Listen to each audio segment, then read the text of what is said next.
प्रसन्न रहो काला दो कहो महाराज एक कार्य के लिए गए थे, वो कार्य पूर्ण हुआ या नहीं? अवश्य पूर्ण हुआ महाराज। हो गया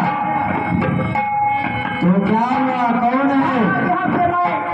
सीधे तीनों लोग से क्षमा करते हुए हिमालय की धराई में पहुंचा महाराज। अच्छा अच्छा, फिर वहां पर क्या करता है? ब्रह्मा जी के पुत्र नागर बाबा। क्या कहा? नागर बाबा नहीं, नारद बाबा। नारद बाबा 108 मूल्य का माला लेकर सकर यानी देव से नारद जी तपस्या में लीन थे। अवश्य महाराज। ये बाबा का नारद बाबा सरताज मुकुट को भरेंगे। अब जटा झूठ के बदले में क्या सुंदर चूप सवाएंगे। अब खाक लपेटेंगे तन पर, क्या फूलों की खुशबू आई है। दिल में तलवार बांधने की क्या उनको भी रुस्वा। मैं व्याकुल हूँ सोच में ऋषि नारायण के ध्यान। ऋषि नारायण का ध्यान हमारे दिमाग में गूंज रहा है। चैन कैसे पड़ सकता है मित्र?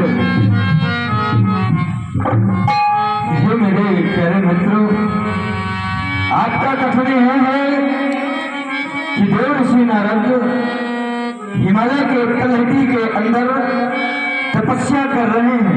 अवश्य आपको भय हुआ भला वो आपका सिंहासन लेकर क्या करेंगे? आप अपने हृदय में धैर्य को धारण करें।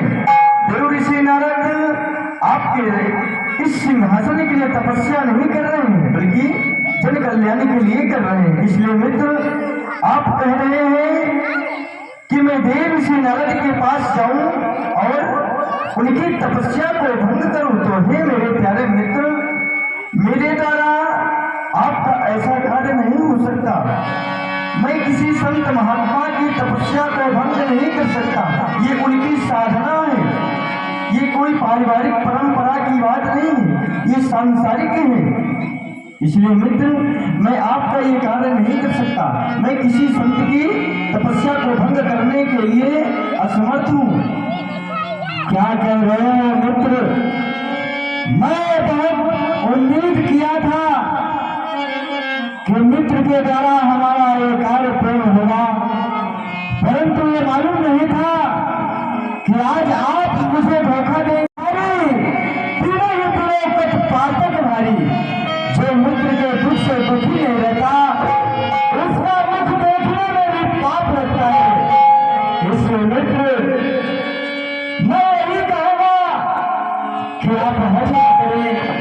आपको ये कार्य अवश्य करना होगा, नहीं तो हमारा ये राजपाट सब कुछ चला जाएगा, एक क्षण में चला जाएगा।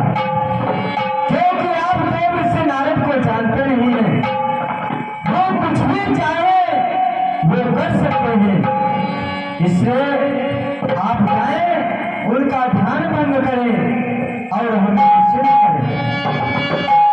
आज आपका ये जो सिंहासन हिला, मैं आपको धोखा नहीं दे रहा हूं। अगर आप कार्य करवाना चाहते हैं तो कार्य आपका होगा, परंतु महाराज आप जरा चिंतन करें, क्योंकि मैंने एक बार भगवान भोलेनाथ की तपस्या को भंग किया।